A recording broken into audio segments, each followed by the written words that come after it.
So on the 8th of November I was at bowling, so wanted to see two Colas 56s on an engineer's train. And my first catch of the day was 1Y20, the 1020 ScotRail Service 2 open from Glasgow Queen Street with 156453.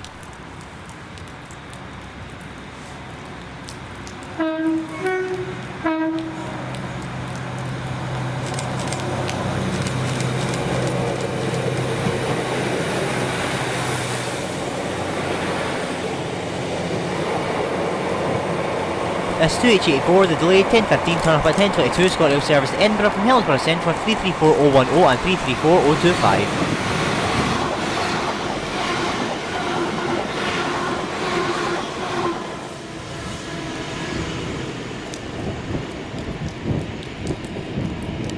This is 2H07, the 1024 ScotRail Service Helensburgh Central from Edinburgh, 334012 and 334003.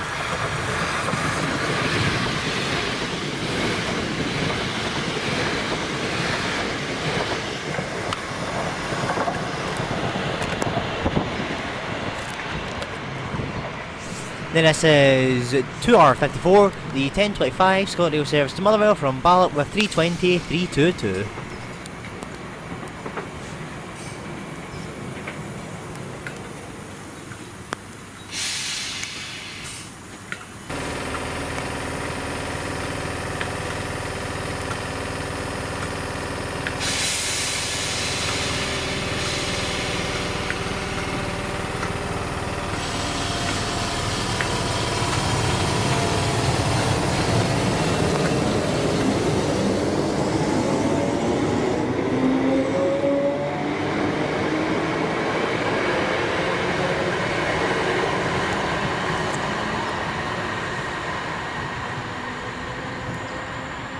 Then here they came on the 6K15, the 1038 Coalsville Freight Service to Millerhill SS from Upper Tyndrum with 56094 and 56078.